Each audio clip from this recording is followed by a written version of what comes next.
Bonjour à tous et bienvenue, Jérémy Delsol pour cette analyse hebdomadaire de ce lundi 4 juin. J'espère que vous avez passé un excellent week-end. Il est 14h30 et c'est donc l'heure de Bonjour CFD Crypto-Monnaie. Je vous invite bien sûr à consulter tout d'abord les avertissements ici liés au risque. J'en profite pour vous saluer tous. Bonjour à vous. Bonjour Benjamin, Christian et Claire. Donc bien sûr, hein, si vous avez des questions au cours de cette analyse, n'hésitez pas. On va démarrer tout d'abord avec l'actualité des crypto-monnaies. Tout d'abord, côté Asie, l'Inde qui envisage donc de taxer le trading crypto-monnaie avec un montant donc de taxes qui serait de 18% et ça porterait bien sûr sur les bénéfices réalisés. Du côté de l'Amérique latine, hein, les crypto-monnaies ont plutôt la cote. On a un nombre d'ouvertures de comptes de trading en crypto-monnaie qui dépasse actuellement celui des comptes de courtage traditionnels. Donc c'est pas une information donc mineur, hein, c'est véritablement une réelle volonté de trader les crypto-monnaies. Ici, côté Afrique du Sud, hein, près de 28 000 investisseurs auraient été victimes d'une pyramide de Ponzi sur donc les crypto-monnaies. Cette perte se chiffrerait à plus de 80 millions de dollars selon une déclaration de la police sud-africaine. Au même moment, on a le fondateur du fonds d'investissement Pantera Capital Management, Dan Morehead, qui a déclaré le Bitcoin a peut-être atteint son point le plus bas cette année, c'est donc peut-être le bon moment pour en acheter. Donc on va voir maintenant les supports et résistances des crypto-monnaies tout de suite. On démarre bien sûr comme d'habitude avec le BTC USD CFD, hein, le Bitcoin. Premier support visible aux 7250, suivi des 7050 et des 6800, des résistances et obstacles à la hausse à partir des 7550, 7865 et notamment ici les 8100. Pour le Bitcoin Cash, BCH USD CFD, le premier support est quant à lui visible au 1055, suivi des 980 et du niveau clé aussi des 900. Les résistances se retrouvent plutôt du côté des 1150, 1220 et 1300. Pour l'Ethereum, l'ETH USD CFD, le premier soutien sera sur les 570, suivi par les 515 et 470, des résistances à partir des 610, 650 et 710. À propos du Ripple, justement, maintenant, le XRP USD CFD, premier support sur les 0,62, suivi par les 0,5930 et les 0,55, des résistances et obstacles qui seront plutôt du côté des 0,6570, 0,7030 et les 0,76. On verra bien sûr aussi le LTC USD CFD, hein, le Litecoin, ici pour un premier support sur les 116, suivi des 110 et des 105. On retrouve des obstacles et des niveaux de structure du côté donc de la hausse possible sur les 121, 128 et 135. Pour la crypto-monnaie Dash, le DSH USD CFD, on a des supports maintenant sur les 300, 290 et 280, notamment des résistances à partir des 320, 333 et 350. On verra hein, pour finir ces deux crypto-monnaies, donc la crypto-monnaie Monero XMR USD CFD, tout d'abord avec des supports sur les 150, 125 et 105, des résistances à partir de 165, 173 et 185. Et enfin donc le Zcash, le ZEC USD CFD pour un premier support donc sur les 235, 218, suivi des 205, des résistances et obstacles à la hausse à partir des 248, 260, 270. On passe bien sûr à l'analyse graphique MT5 immédiatement. Donc on retrouve ici la plateforme General Markets MetaTrader 5, le mini terminal bien sûr ici à droite du graphique et on démarre sur le BTC USD CFD, le Bitcoin. Alors ici si on dézoome un petit peu, on s'aperçoit que d'un point de vue quand même général, on est dans un triangle d'indécision sur un graphique ici journalier. La tendance sur le mini terminal est plutôt baissière, on a un momentum négatif et aussi une force positive. Hein. Si je rezoome un petit peu, on voit bien que récemment on a été chercher justement un rebond pour l'instant juste ici donc sur le support des 7050 en accord avec la borne inférieure de ce triangle d'indécision, donc juste ici, hein, on a eu un rejet pour aller chercher notamment la moyenne quasiment mobile, la moyenne mobile pardon, exponentielle 20, quasiment on s'en est approché, maintenant on rejette un petit peu le niveau, on va voir les niveaux de structure bien sûr à partir d'un graphique H4 ici. Donc voilà, graphique H4. Le niveau le plus proche à l'heure actuelle, c'est justement ici les 7550. Hein, donc vu qu'on est repassé un petit peu en dessous, on est même sous les moyennes mobiles à l'heure actuelle, on est plutôt dans un scénario baissier sous les 7550, possiblement en direction des 7250, si jamais on repasse bien sûr au-dessus du niveau, plutôt un ton haussier qui pourrait continuer après donc ces niveaux tout simplement avec des points hauts de plus en plus haut, des points bas de plus en plus haut, et maintenant on a cassé ici en fait le niveau des 7550 qui pourraient donc permettre un retracement et un retour de négociation dans cette zone. On va voir bien sûr qu'on a des niveaux intermédiaires. Pour l'instant, le contexte H4, malgré ce retracement, est plutôt haussier, momentum et force positive. On regarde ce qui se passe en graphique horaire et justement, ici, on est aussi sorti d'un canal haussier qui traduisait donc ces points hauts de plus en plus haut et ces points bas de plus en plus haut. Donc un canal haussier comme ceci. Et on a bien cassé ici le niveau, donc à nouveau des 7550 et pour l'instant on est en retracement, notamment en direction des 7400, donc peut-être une zone ici qui pourra apporter du support pour aller rechercher les 7550. Donc ici, on s'aperçoit bien qu'on s'est aussi arrêté sur un niveau intermédiaire de résistance ici des 7500. Donc on va tourner pour l'instant autour des 7550 sur le Bitcoin, à voir si on peut atteindre tout simplement les 7400, voire les 7250. Aussi, on va réintégrer ce canal, réintégrer au-dessus de cette résistance qui redeviendrait support et aller chercher possiblement la poursuite du mouvement en direction des 7865. On passe au BCH USD CFD, le Bitcoin Cash, de retour aussi ici sous les 1150, tendance plutôt baissière au niveau journalier. On a un momentum négatif et une force positive.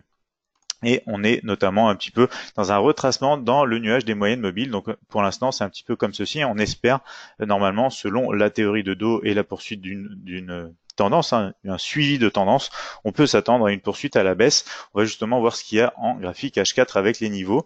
Et on a donc une sortie qui s'était faite depuis ce canal baissier, sortie assez intéressante à la hausse pour aller chercher les 1150 et presque les 1220. Donc je vais pouvoir maintenant enlever ce canal. On va ajuster les scénarios. Pour l'instant, c'est plutôt un scénario baissier en direction forcément du dernier niveau majeur ici. Alors on va le voir, on a des niveaux intermédiaires bien évidemment. Et si jamais on casse ici cette résistance, après être repassé donc comme ceci au-dessus, on pourrait aller sur les 1220. Pour l'instant, c'est plutôt un mouvement de retracement en direction du nuage des moyennes mobiles ici sur ce graphique H4 qui est plutôt aussi momentum et force positive. Sur un graphique horaire, maintenant, on s'aperçoit qu'on se heurte tout simplement au niveau de support intermédiaire des 1100. Contexte plutôt baissier, momentum négatif, force positive ici aussi, mais tout va se jouer au final autour des 1150 pour savoir si on va pouvoir repartir du côté de la hausse ou si au contraire on va passer comme ceci en dessous et corriger sous les 1100 en direction des 1055 avant de poursuivre si la tendance de fond est bien respectée. On verra ça bien sûr au cours des séances de cette semaine. Chaque matin, on regardera un petit peu ce qui se passe sur les crypto-monnaies qu'on a étudié aujourd'hui. Donc l'Ethereum maintenant en graphique journalier, c'est un peu pareil, tendance baissière, retracement pour l'instant dans le nuage des moyennes mobiles sous le niveau de résistance des 650. Le contexte est bien sûr ici, vous le voyez sur le mini terminal, baissier, momentum négatif, force positive. Sur un graphique horaire, on s'aperçoit qu'on est aussi sur la partie haute d'un canal baissier ici, donc qu'on peut dessiner depuis qu'on a eu plusieurs tests. Ici c'est même le troisième test, on a plusieurs tests sur borne basse qui permettent aussi de confirmer tout simplement le tracé de ce canal. Et en fin de compte, on repasse aussi sous les 610. Donc pour l'instant, c'est un scénario de retracement ici aussi. Alors, scénario haussier uniquement en cas de cassure, ici bien sûr, au-dessus de cette borne haute du canal baissier, notamment de retour au-dessus des 610. Et ici, pour l'instant, on continue le scénario plutôt en direction des 570, même si le contexte ici sur le mini terminal est plutôt aussi momentum et force positive. Sur un graphique horaire, on s'aperçoit ici qu'on est donc non loin maintenant du niveau intermédiaire des 585. Le contexte est encore un peu haussier, donc possibilité de rebondir, mais bien sûr, il faut faire attention à ce qui va se passer dans cette région. Il faudrait des confirmations plutôt au-dessus, et bien sûr, on a aussi un niveau ici de résistance intermédiaire avec les 625 à surveiller. On passe maintenant au Ripple, le XRP USD CFD, et on va voir donc qu'on est aussi au niveau journalier un petit peu dans un triangle d'indécision, comme vous le voyez là. On a été chercher d'ailleurs un nouveau test de la partie inférieure, avec notamment le support des 0,5550, et on a rebondi pour aller dans le nuage des moyennes mobiles. Le contexte ici est baissier, sur le mini terminal, momentum négatif, force positive, et on va voir qu'en graphique H4, on a plusieurs niveaux ici aussi de support et de résistance bien sûr. Donc on a eu le scénario haussier qui s'est déclenché avec la cassure des 0,62 encore la semaine dernière. On va actualiser tout simplement ces scénarios. Plutôt un scénario haussier si on repasse au-dessus de la résistance ici des 0,7570, mais ici aussi on le voit pour l'instant, on est plutôt dans un mouvement de retracement. On va chercher le nuage des moyennes mobiles et donc des niveaux intermédiaires qu'on va retrouver sur un graphique horaire. Ici le contexte en revanche H4 est déjà aussi momentum et force positive. Sur un graphique horaire ici, on s'aperçoit justement qu'on vient tester cette zone de structure et qui est notamment zone de support intermédiaire des 0,6370 pour l'instant. Donc on va peut-être aller tester rapidement aussi de la résistance. Tout va se jouer ici aussi au-dessus ou en dessous. Donc à l'approche de ce niveau, il faudra bien sûr surveiller les 0,6570 sur le Ripple. Sur le LTC USD CFD, graphique journalier plutôt baissier, momentum négatif, force positive. On rebondit depuis la moyenne mobile exponentielle 20 ici. On est toujours entre la borne supérieure des 135 résistance et le support des 110 ici support. Donc le support majeur, le plus proche du prix. On va passer rapidement sur un graphique H4. On s'aperçoit donc qu'on va avoir des scénarios actualisés au-dessus de cette résistance des 121 et scénario plutôt baissier en dessous en direction du prochain support, à savoir ici, les 116 avec donc toute cette zone de test déjà. Ici, le contexte H4 est plutôt haussier, mais on est dans un mouvement de retracement sous une résistance. Donc le mieux encore pour jouer la poursuite de la hausse, c'est d'attendre tout simplement un retour au-dessus des 121. Ici, on va passer en graphique horaire et on s'aperçoit donc qu'on est sorti ici d'un canal baissier à la hausse. Donc ensuite, on a été chercher les 124 et même encore un petit peu plus haut ici sur les 127. Donc je vais pouvoir enlever ici ce canal. Maintenant, on est en retracement sous cette résistance. Donc on peut potentiellement aller chercher les 118 avant les 116. Et si on repasse au-dessus de la résistance, le premier test devrait être autour des 124 sur le LTC. Quant au Dash, on va regarder ici tout simplement, c'est un peu le même principe, tendance de fond plutôt à la baisse.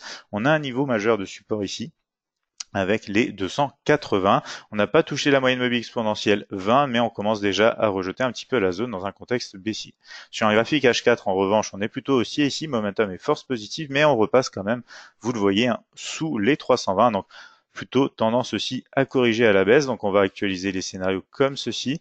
Possibilité donc d'aller déjà chercher les 333 si on repasse au-dessus de la résistance, avant possiblement aussi ici donc les 350. Et étant donné ce qui est en train de se passer ici et depuis le contexte de fond, on est plutôt dans un mouvement de retracement sous les moyennes mobiles en direction notamment du support des 300. On va aller voir en graphique horaire notamment ce qu'on a.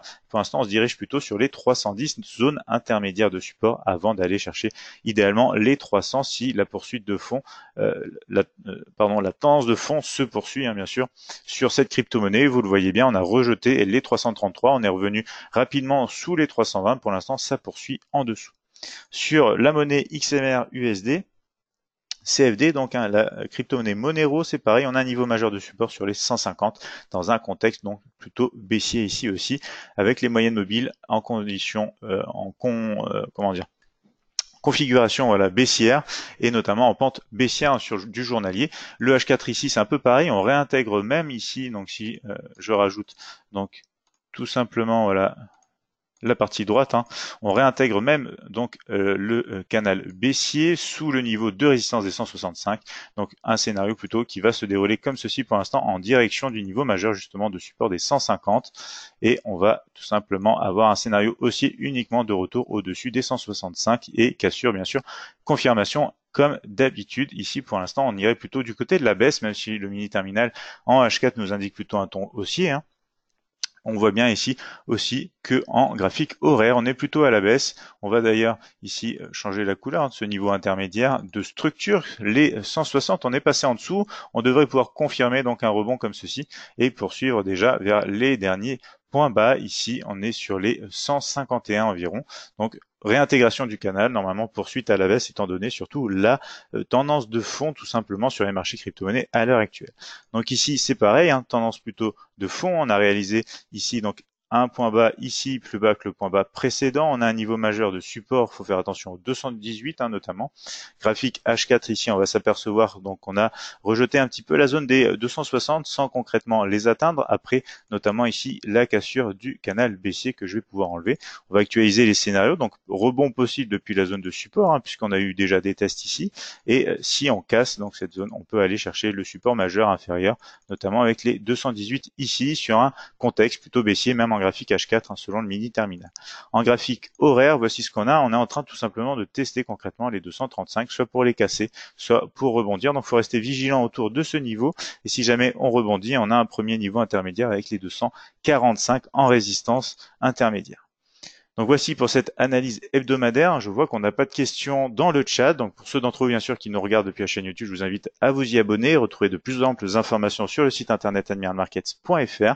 Je vous souhaite bien sûr à tous un excellent trading sur les crypto-monnaies CFD et une excellente semaine. On se retrouve bien sûr pour de plus amples analyses et séances de trading en direct au cours de la semaine. Passez tous une bonne fin de journée et on se retrouve très vite. Merci à vous Benjamin, donc à très bientôt.